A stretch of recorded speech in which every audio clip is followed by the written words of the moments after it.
Ini adalah hari kedua ia di penjara. Ia ditekan oleh sipir ke dinding. Satu-satunya foto istrinya dirobek. Kemudian borgolnya dilepas. Saya bilang ke arahku. Saya bilang jangan menoleh ke belakang. Jelas bahwa penjaga penjara sengaja mempersulitnya. Mereka bertujuan memprovokasi pria itu untuk melawan. Tetapi pria itu menahan diri. Pria ini adalah seorang veteran. Sehari sebelumnya, pria ini kembali setelah bertugas. Ia menghampiri kekasihnya, memberikan sebuah kejutan besar untuk kekasihnya. Pria ini berlutut. Ia melamar kekasihnya. Pria berhasil melamar kekasihnya. Dalam perjalanan mereka pulang, seorang pria kaya mengendarai mobil mewahnya lewat. Dia menggoda sang gadis dengan tidak sopan. Pria tidak mau peduli dan segera masuk ke dalam mobil. Tetapi pria kaya itu menghampiri mobil mereka. Terus melakukan tindakannya yang tidak senonoh. Sang pria pun tidak tahan. Pria kaya itu dipukulinya. Begitu pula dengan teman pria kaya itu. Pria kaya itu mengeluarkan pisau untuk menikamnya. Dengan mudah dihindari oleh sang pria. Pria kaya itu malah menabrak pintu mobil dan tidak sadarkan diri. Sang pria digugat karena kasus pembunuhan. Dihukum 18 bulan penjara. Seorang tentara yang telah mengabdi kepada negara selama 12 tahun. Kini menjadi tawanan negara. Ayah pria kaya itu menggunakan kekayaannya. Menyuap sipir penjara. Dia ingin pria itu menderita di dalam penjara. Dan tidak pernah bisa keluar dari penjara. Ketika sampai di penjara, sipir tua ini meminta mereka untuk bertelanjang. Ia berjalan ke pria itu dan menginterogasinya. Belum sempat banyak berkata, pria itu langsung dipukuli. Begitu ia tiba di lapangan, seorang tahanan datang untuk mencari masalah. Untungnya salah satu sipir datang. Setelah kembali ke sel penjara, sipir tua itu datang lagi untuk mencari gara-gara. Dia menemukan foto kekasihnya dalam sebuah buku. Mereka menghina pria itu dengan foto kekasihnya. Sang pria ingin merebut kembali fotonya. Ia ditekan ke dinding dan fotonya dirobek. Kemudian mereka membuka borgolnya. Kedua sipir itu meminta sang pria untuk menoleh ke mereka. Sang pria dipukuli setiap tidak memenuhi permintaan mereka. Pria melemparkan pakaiannya ke lantai dengan emosi. Sipir itu memerintah pria untuk mengambil bajunya. Tetapi sang pria enggan menurutinya. Sipir muda akhirnya tidak tega. Dia memberhentikan sipir tua itu.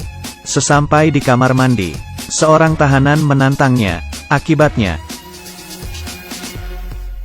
tahanan itu dipukul mati-matian oleh pria. Sipir tua bergegas datang, sang pria pun dipukulinya tanpa menanyakan apa yang terjadi. Pria dibawa ke kantor ketua sipir. Begitu ia berbicara, ia langsung dipukul oleh sipir lainnya. Dia dihina dan diinjak-injak. Tetapi ia tidak melakukan perlawanan. Karena hukumannya akan diperpanjang jika ia melawan. Sipir muda itu pun mencoba menghentikan rekannya lagi. Ketua sipir memerintah bawahannya untuk memandikan si pria. Sang pria bersandar di dinding. Mereka menyiramnya dengan selang air bertekanan tinggi. Sang pria mengelak kesakitan. Siksaan yang terjadi selanjutnya jauh lebih kejam. Ia ditekan ke dinding oleh beberapa sipir. Ketua sipir menyiksanya dengan tidak manusiawi. Dapat diketahui betapa sakitnya ia dengan melihat ekspresinya saja. Setelah itu mereka memasukkan kepalanya ke dalam kloset. Kemudian mereka pergi meninggalkannya. Menghadapi penghinaan seperti ini pun pria ini tidak melawan. Karena para sipir hanya ingin memprovokasinya. Agar ia tetap di penjara selamanya. Tunangannya datang mengunjungi sang pria hari ini. Tetapi kedua sipir itu membawa tunangannya ke sebuah ruangan untuk diperiksa. Mereka meminta wanita ini melepas bajunya. Wanita ini enggan menyerah karena ia telah mengajukan kunjungan selama 2 bulan. Terpaksa menurutinya. Tetapi sipir tua ini mempersulitnya lagi. Demi dapat mengunjungi sang pria. Sang wanita pun menurutinya dengan menahan air mata. Setelah siap memeriksa, sipir tua ini datang kepada sang pria. Memberitahu bahwa tunangannya datang mengunjunginya. Sang pria sangat senang. Sipir tua ini mengeluarkan ponselnya. Menunjukkan kepada sang pria foto telanjang tunangannya. Pria langsung meledak ketika ia melihatnya. Dan meneriaki si sipir tua itu. Bagaikan binatang buas. Jika bukan karena jeruji besi menghadangnya, sipir tua ini mungkin saja sudah mati. Sang pria merasa sangat sakit hati. Ia bertengkar dengan tunangannya. Tetapi ia tidak pernah menyangka. Demi bisa mengunjungi sang pria. Betapa besar pengorbanan sang wanita. Betapa dalamnya cintanya kepada pria. Sang wanita pun marah. Pria itu pun segera menyadari kesalahannya. Dan mereka pun berbaikan. Pria gemuk yang masuk penjara bersamaan dengan sang pria dibawa oleh tahanan ke sebuah ruangan. Dan pria gemuk itu disiksa. Setelah itu, seseorang memberikan pria gemuk sebilah pisau. Sang pria melihatnya dan berusaha membujuknya. Jangan melakukan hal yang akan dirinya sesali seumur hidup. Tetapi tekad pria gemuk itu telah bulat. Ketika tahanan itu ingin menggertaknya lagi, pria gemuk membunuh tahanan itu. Sipir-sipir ini membawa sang pria ke sebuah gudang. Karena masa tahanan pria tinggal beberapa bulan saja, mereka ingin menghabisinya sebelum pria dibebaskan. Sipir tua itu mengambil senjata, berniat untuk menghancurkan tangan pria yang sudah tidak tahan lagi.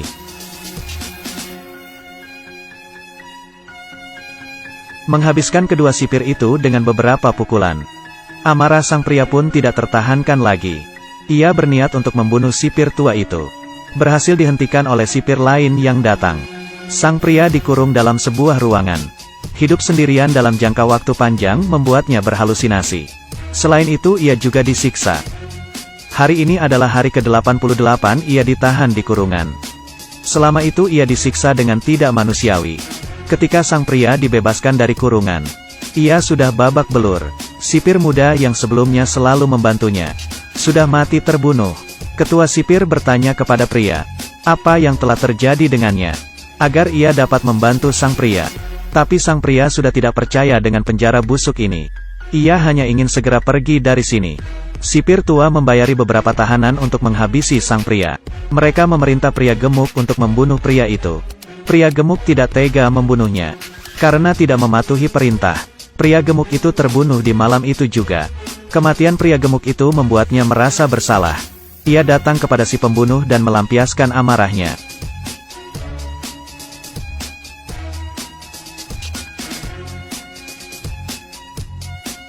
Di saat ia hampir membunuhnya, ia tersadar. Sang pria pun melepaskannya. Tetapi pembunuh itu malah mengambil pisau dan bersiap untuk menyerang sang pria. Tetapi ia malah terbunuh oleh tahanan lainnya. Karena kematian si pembunuh, masa tahanan pria diperpanjang 3 tahun. Sipir tua memerintahkan orang untuk membawa sang pria kepadanya.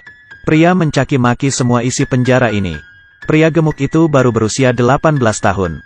Bahkan sipir muda itu pun mereka bunuh. Mereka para sipirlah yang berdosa. Sipir tua itu berkata dengan membuat sang pria menderita. Ia bisa mendapatkan lebih banyak uang, karena ayah si kaya memberinya banyak uang. Ia mengatakan semuanya dengan terus terang. Ketika sipir tua ini sedang bersenang, sang pria mengeluarkan ponsel dari pakaiannya. Petugas polisi di luar mendengarnya dengan jelas. Sipir tua pun tercengang. Ia dan komplotannya ditangkap oleh polisi. Pria itu pun dibebaskan dari penjara. Hidup bahagia dengan kekasihnya. Ayah si kaya dipenjara karena kasus suap. Inilah yang dinamakan karma. Selama kita memiliki hati dan niat yang baik, tidak membuli orang lain dan tidak dibuli. Ketika diperlakukan tidak adil, harus dilawan dengan kebijaksanaan. Hanya kebijaksanaan yang bisa mengalahkan musuh. Berikut film yang kami ceritakan hari ini. Terima kasih.